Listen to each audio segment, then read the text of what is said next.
All right, welcome folks. Today we are excited to have on the channel a very special guest. We've got blues and harmonica author Kim Field with us today. How you doing, Kim? Oh, I'm doing great. It's great to be with you guys as always. Delightful to have you. Kim Field is the blues author that every harmonica player should know about. His first book, Harmonicas, Harps, and Heavy Breathers, was one of my blues Bibles going back a number of years because it was the go-to source for so much historical stuff, which greatly intrigued me. So it is so great to have you here and tell us a little bit about your journeys being an author.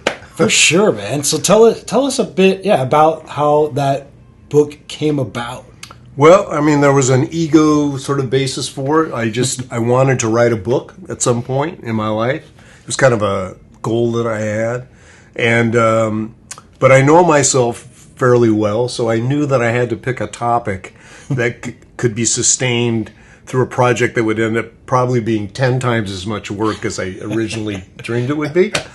So I had a little bit of forethought, and so harmonica is a topic that I'm pretty passionate about.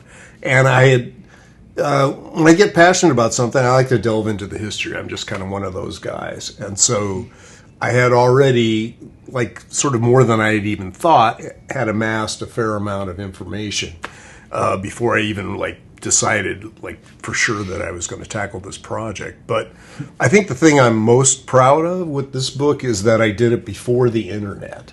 So on one hand, that betrays how old it and I am, but it's I did it the old-fashioned way. I went to the libraries, and I mean, it was really a trick to try to find information about the harmonica, which is typically mentioned very briefly, maybe in one paragraph of a book on musical instruments or something. Right. And so there was this basic history. There were a few sources I could draw on, and then it sort of morphed into a project, again, kind of ego-driven, where, or at least from a personal perspective, it was a great excuse to call up all my favorite harmonica players and have them talk with me for some reason, instead of just call them out of the blue. So I did a lot of interviews for the book and ended up maintaining those, as interviews inside the book as well. I read this book called Hear Me Talking to You by Nat Hentoff, who's a pretty well-known music writer. He used to write for the Village Voice in New York.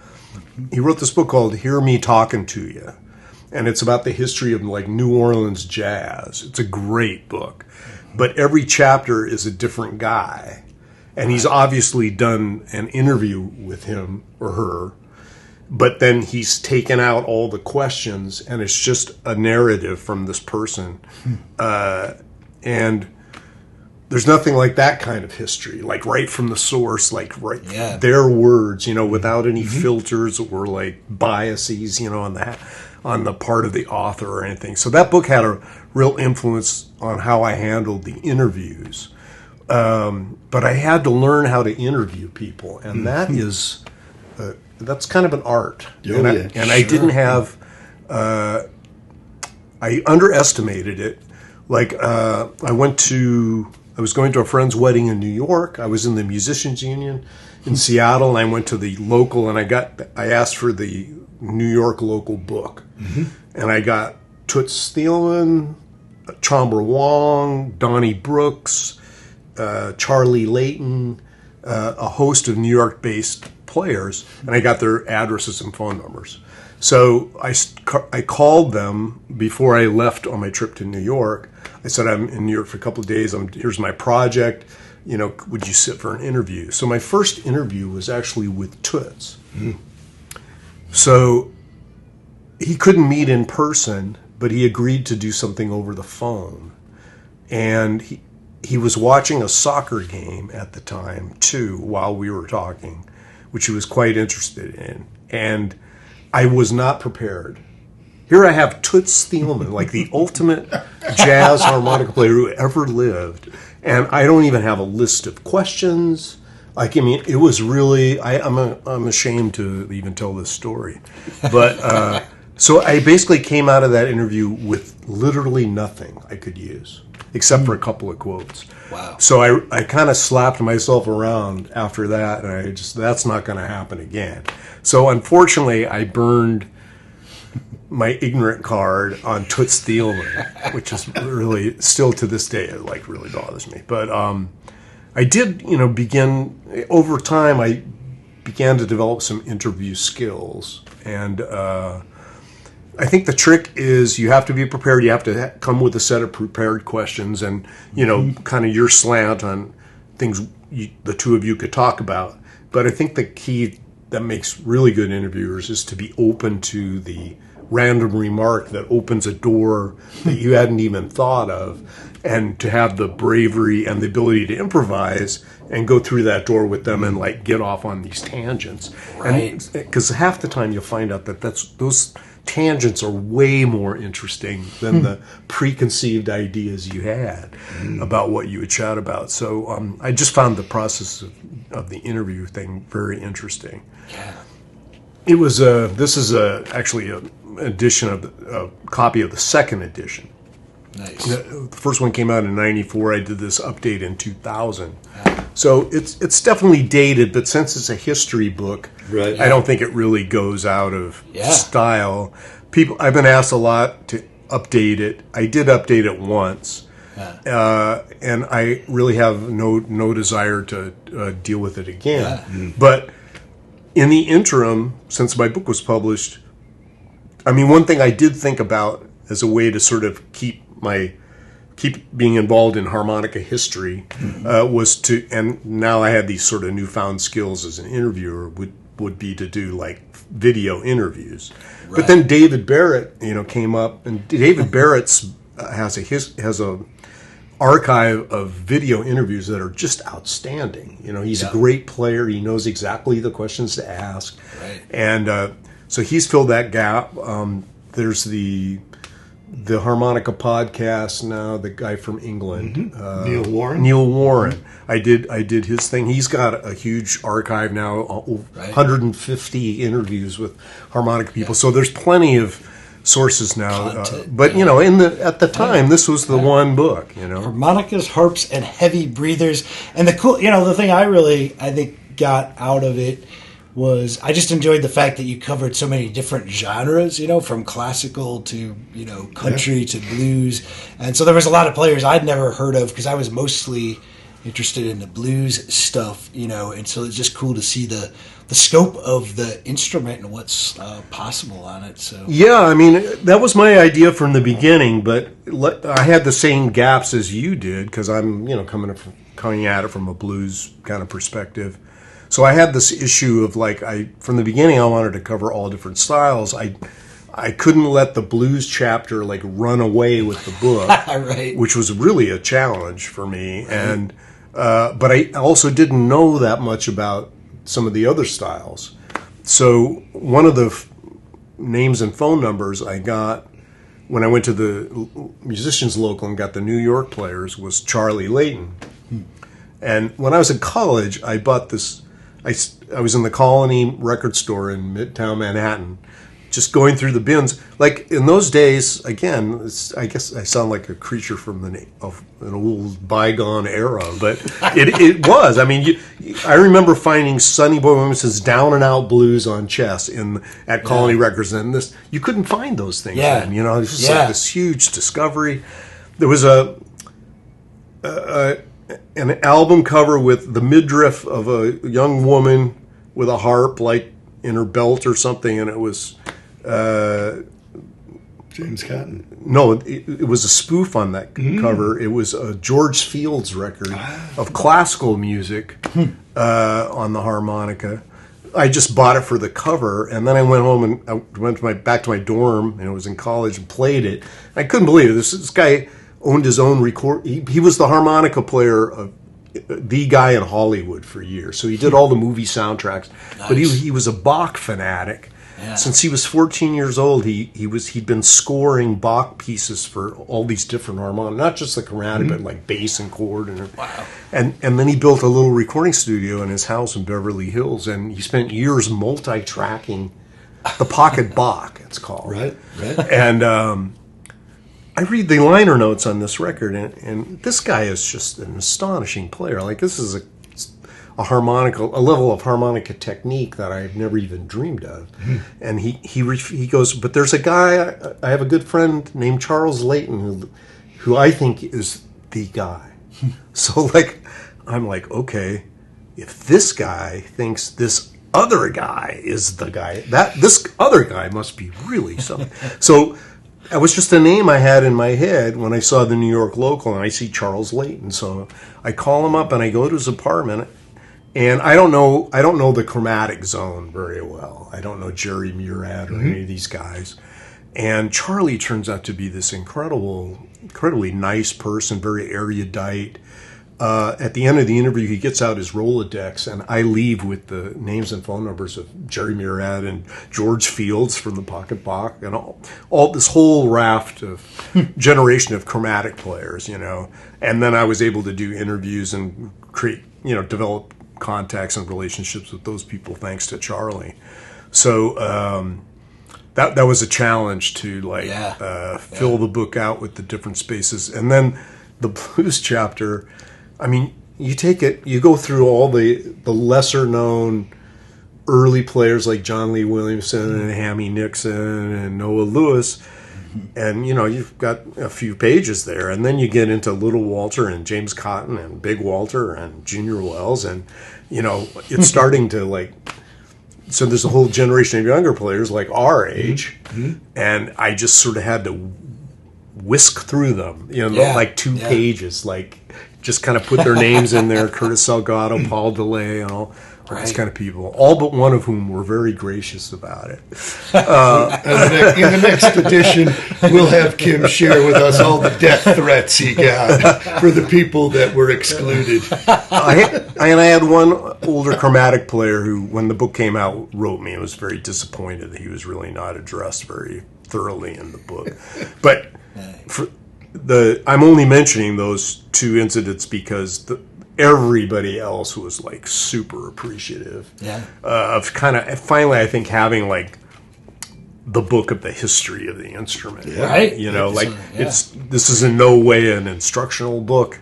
There's none of that in there. It actually made it a challenge to sell. If it was an instruction book, you go to any bookstore, Barnes and Noble, there's a guitar book section, how to play piano.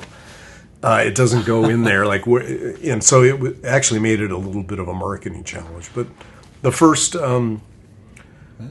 edition was with Simon and Schuster, which was it was really funny too, because I did all these interviews and then I worked on the book, and I was working at a day job, and so I was stretching out there a little bit, and I started to get phone calls from the guys I'd interviewed, hey, you interviewed me 2 years ago. Where's this book? And so I felt like I got some heat, and I wrote this book on the harmonica, and then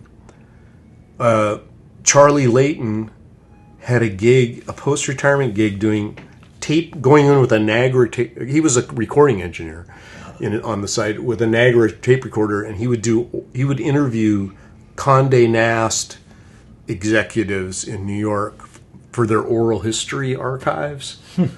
And he got friendly with the editor of Town and Country magazine, which is this kind of she magazine of homes of the rich and famous kind of thing. And they hit it off, and he found out about Charlie's musical background and everything. And he said, well, that's interesting, because I was at a party and I met a literary agent, and she was telling me that there's a new music editor at Simon Schuster, and she wished she had some music-oriented manuscript to run by him. And so Charlie, he got my name and number from Charlie, and then he called this literary agent. So I was living near Boston at the time, and I'm at work. I'm having problems with the gas company. or like for the last 2 days, and I'm like up to here with these people, and the phone rings at work, and I've just been on the phone with them, and I pick up yes, I'm convinced it's like some poor woman from the gas company who's going to get it from me, you know, and I start to kind of go off, and this woman's going, I don't know who you think you're speaking to, but my name is so-and-so, and I'm a literary agent in New York City. And I go, oh, excuse me, you know, and so like I sent her the book. So what I learned in this book is like how not to write a book, because you don't write a book in those days before print on demand and some of these newer self-publishing. You had to get with a major publisher, and you couldn't get with a major publisher unless you had an agent. Right. And then you had to convince a major publisher that they could sell at least 5,000 copies, because otherwise it wasn't worth putting on a web press and printing and warehousing it. Right. So I do have some powers of persuasion, and I was able to con Simon & Schuster. I finally got a call from this music editor, this new music editor. He's like this 28-year-old keyboard player. And he goes, well, Kim, we'd like to publish your book. But you've written a 600-page book on the harmonica, and we're not going to publish a 600-page book. We'd like to publish a 350-page book. So would you be willing to rework it, the manuscript? So I had a book, this giant tome. I might have been able to sell to an academic press, maybe. And it had a level of detail that me and 3 other guys in the world like really would have appreciated.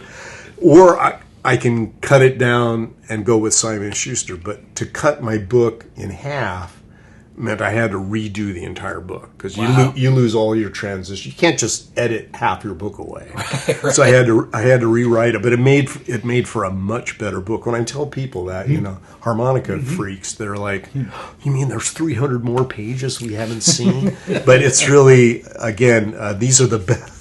These are the best 350 pages. The best ones, yeah. That's cool. So how long did that take then? Well, the whole thing took like 6 years. 6 years. Okay. Yeah. Okay. Again, because I'm working, a day job too. Right.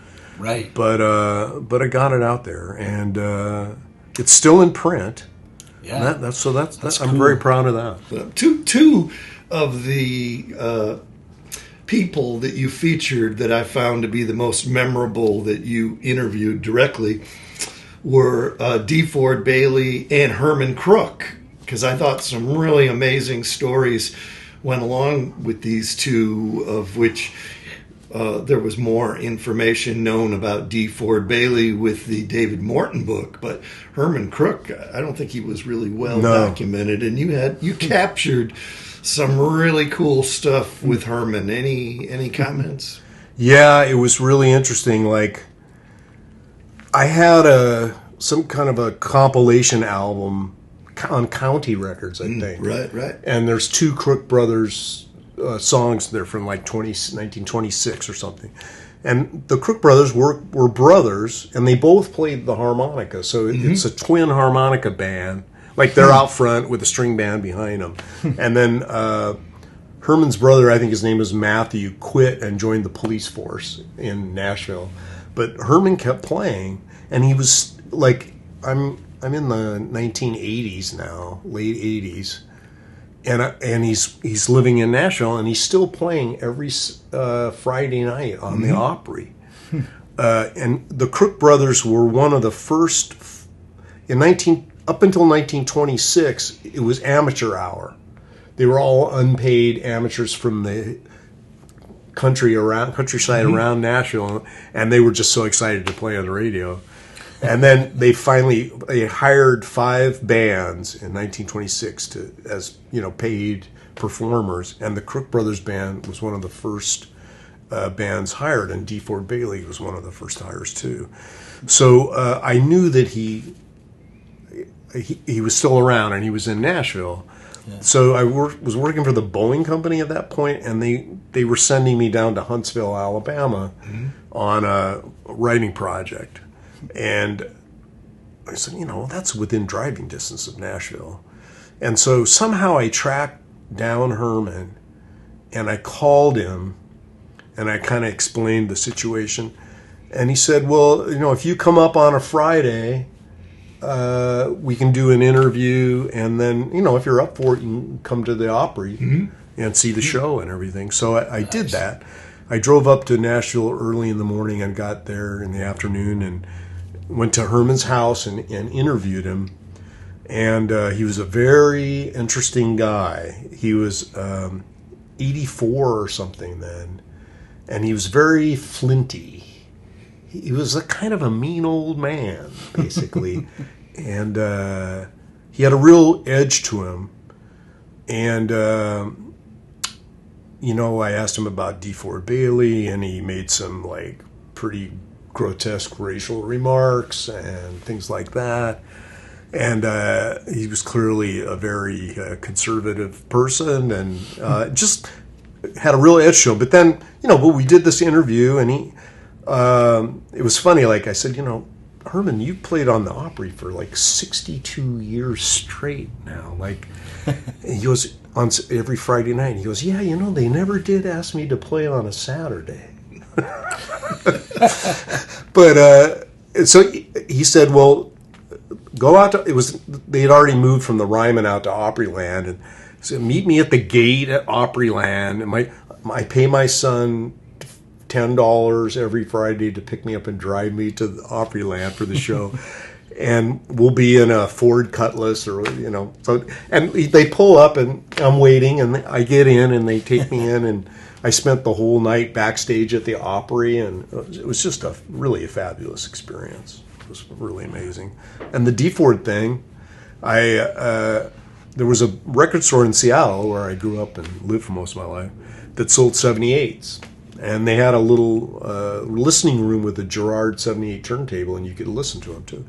And so I just, as is my wont, I would find these obscure harmonica, anything that said harmonica on them. Right. So I find this RCA Bluebird record, and it's Ice Water Blues, DeFord Bailey, harmonica solo. So, okay, $3.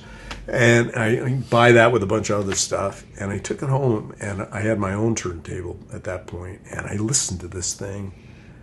And I was just dumbfounded. I mean, I had never... The first time you hear DeFord Bailey, it's just this has got to be three guys playing simultaneously. This is not one person. They don't... Wait a minute. Yeah. They didn't do overdubbing in 1926. And I would sit in a darkened room and listen to this thing over and over again. So a book came out on country music, which I'm also really interested in.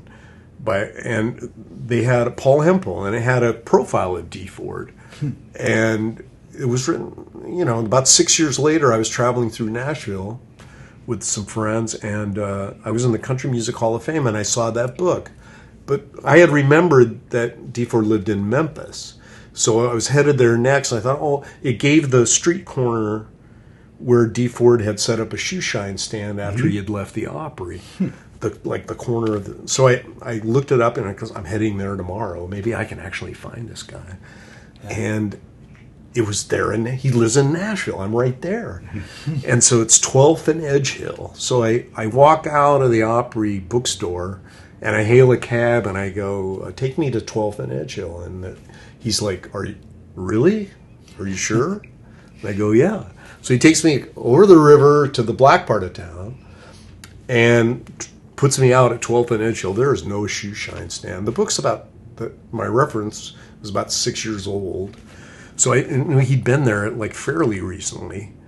But there's a new housing project kind of there. But there's this really old drugstore there. There's clearly been there way longer than 6 years. So I go in there, and there's this elderly black gentleman behind the counter. And I said, excuse me, this is a little odd, but do you know a man named DeFord Bailey? And he goes, DeFord Bailey? Well, he lives right across the street. So they had torn down DeFord's shoe shine stand and built a housing project for the elderly, and he moved right in.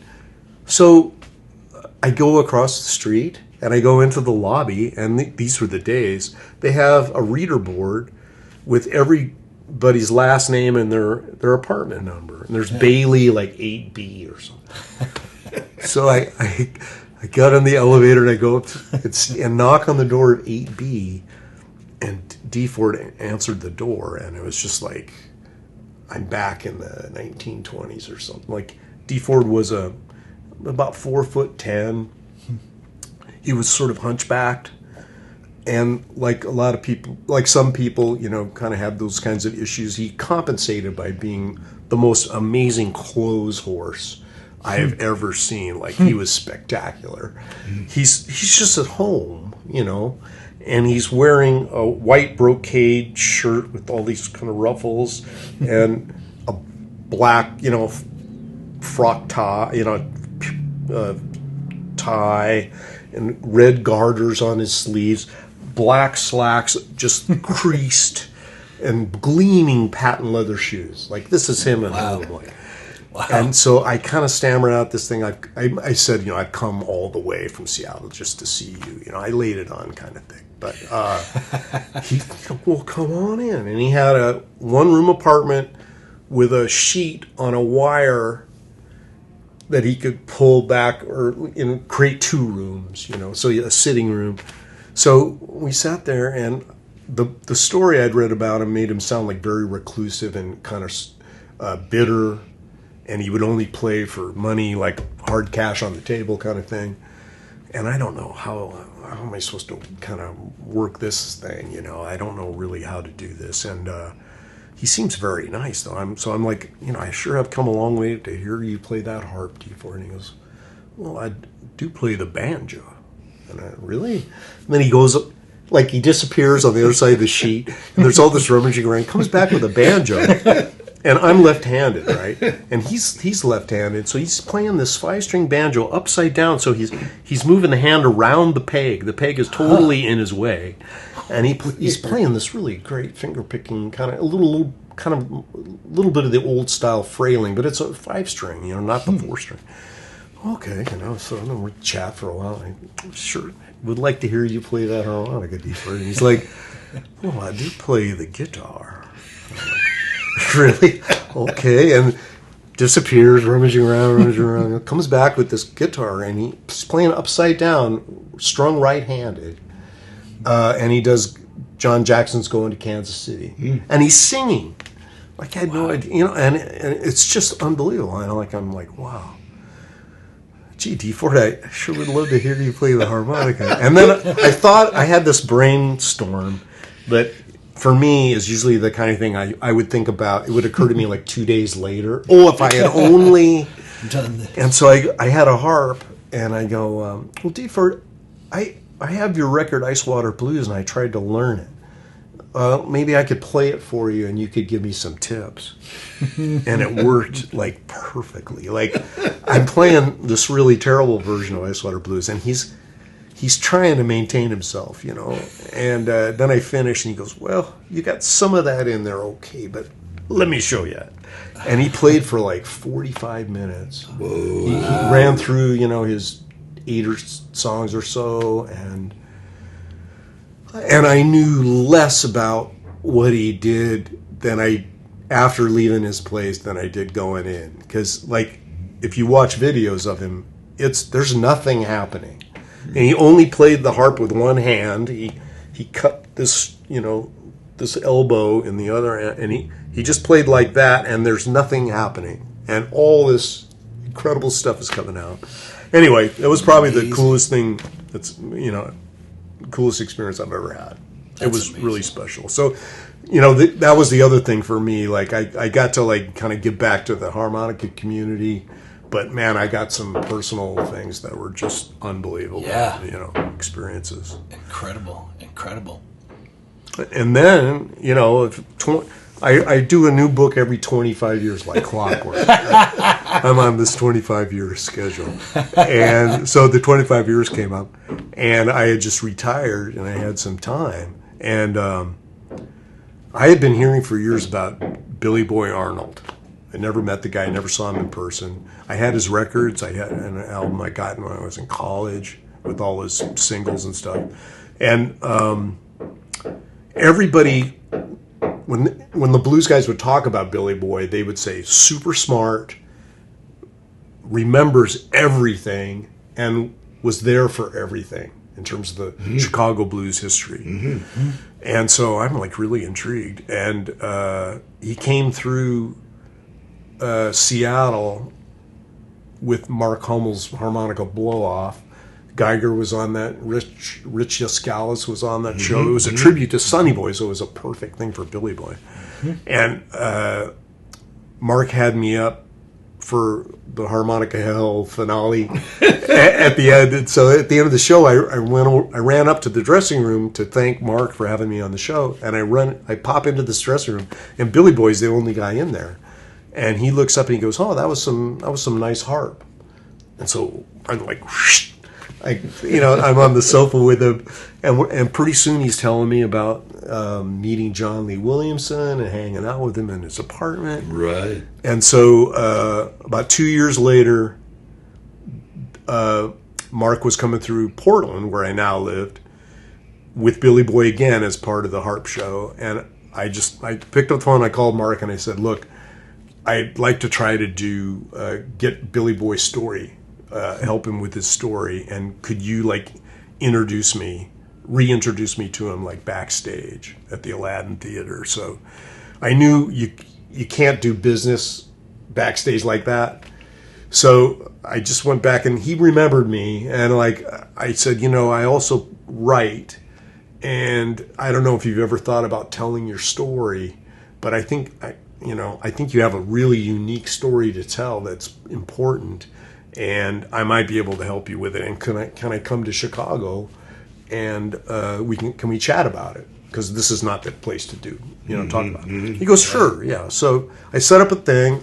I knew Dick Sherman's a friend of mine. I knew he was pretty tight with Billy Boy. I didn't really realize how tight he was with Billy Boy, but so Dick arranged a lunch for us at that kind of cafeteria diner in the North Side. It was one of Obama's favorite places. I can't remember the name of it. Or not, no. Anyway, so we met for lunch, and we get our trays, and we're sitting down at the table, and so we're starting to eat, and I start into my little rap, and I got 20 seconds into this spiel, and he goes, "Yeah, okay, if Dick says you're cool, you're cool. So, how does this work? Have you got a tape recorder? Do we start now or what?"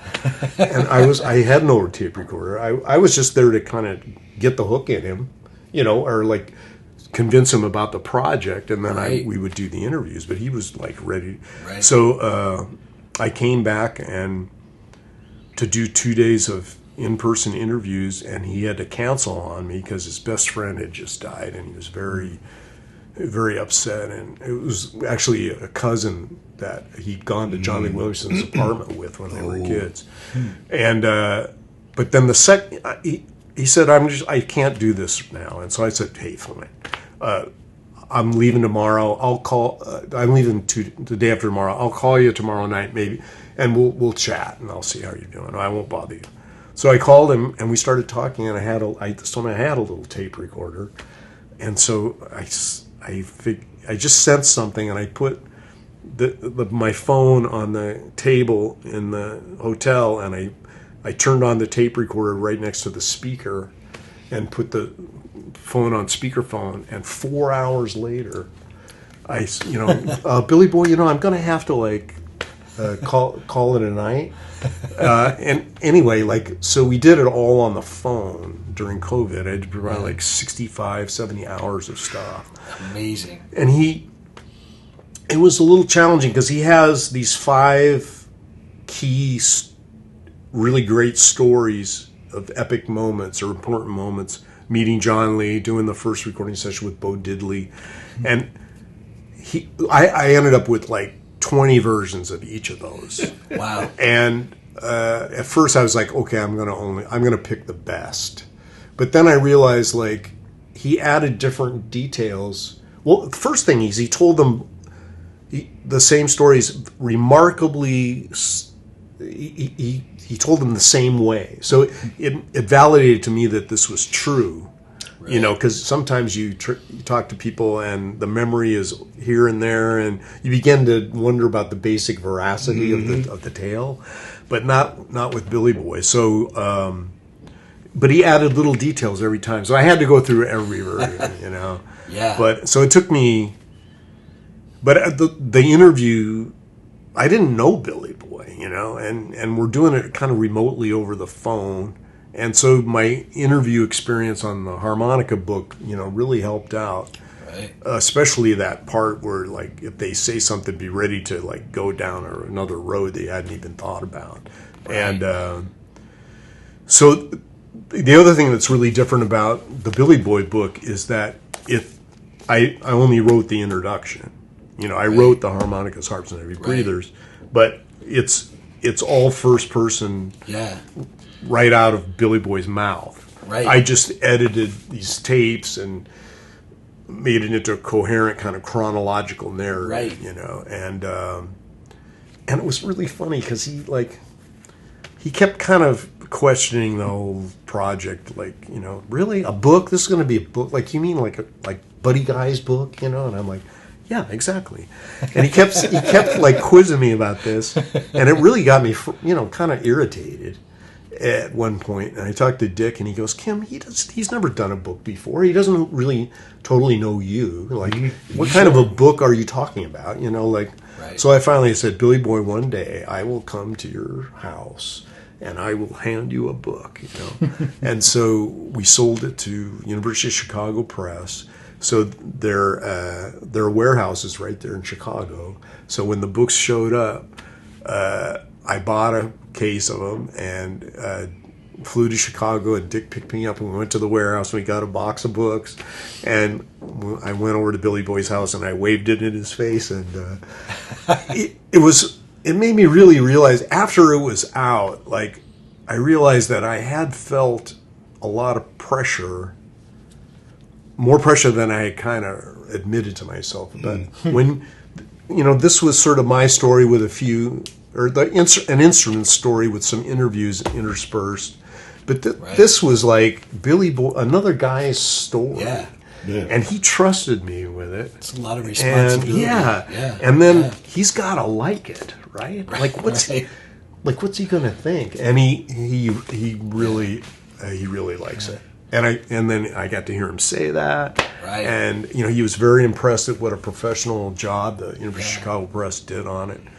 And so it all worked out fine. And just to summarize, too, because some of you folks may not totally understand the importance of Billy Boy Arnold. Right. He goes back, his roots start with being a huge fan of Sonny Boy #1, of which Eric and I are both huge fans of Sonny Boy Williamson #1. And then as a teenager, in growing up, he was right there smack in the middle of the popularity of Chicago blues and Little Walter. So he kind of started with this love of Sonny Boy 1, but you couldn't be a fan of the harmonica and ignore the huge significance of Little Walter and what he did as a solo performer, as an instrumentalist, and as a sideman with Muddy Waters, Jimmy Rogers, John Brim, Memphis Minnie, Floyd Jones, all them players. So Billy Boy, really, he was a huge fan of the harmonica in the blues scene, and he remembered all of that stuff from that time period. It's really amazing and astonishingly well documented. If you want the real, deep, honest truth, Kim captured it through Billy Boy's words in this book. It's really good. You know, the thing with Billy Boy is he's uniquely qualified to tell his own story. He's incredibly intelligent, he's very well spoken, and he has a memory like that is just incredible. He remembers, like, he first talked to Johnny Williamson on the phone. He was playing at a club that his Billy Boy's uncle owned, and he knew the phone number, and he remembered the phone number. You know, that kind of thing. Or we were looking at photographs for the book, and I asked him about this one photograph, and he goes, well, that was taken on Mother's Day in 1957. Like, that kind of stuff. It was just like dozens of things like that every day. He remembered it because it was so important to him. He thought that he was in with giants, and he was part of history. And it really was just a kind of a wild and woolly little scene on the south side and part of the west side at that point. It hadn't broken out. Even it was a subgenre of in the black community. Even it wasn't Billy Boy's contemporaries listened to Billy Eckstine and Sarah Vaughan and the Moonglows, and they gave him all kinds of crap for being a blues fan. Right. So he was like an old soul kind of in his time. Even they said, as a that's youngster. farmer music, Yeah. And he just loved it, and he was convinced that if the word only got out, if the blues only broke out, it would go all over the world, and everyone would agree with Billy Boy, the 15-year-old, that the blues was it. Right. And then he goes, and that's what happened. Exactly the way I dreamed it. And so that's where I got the title The Blues Dream, Billy Boy Arnold. But yeah, it's what a great project to work on. It was just he's an incredible guy, and I'm just so relieved and thrilled that he's happy with the end result. That's right, The Blues Dream of Billy Boy Arnold. So yeah, be sure to check out this fantastic book. And man, there's so much we could talk about. We'll have to do more of this because we got like a lot of stories. We could go on for a long time. I'm the new Billy Boy Arnold. That's right. The torch has been passed. Well, thanks so much, Kim, for being on the channel. We really you bet. Appreciate it. All right. All right. Thanks, folks. Thanks for checking this out. Thank you.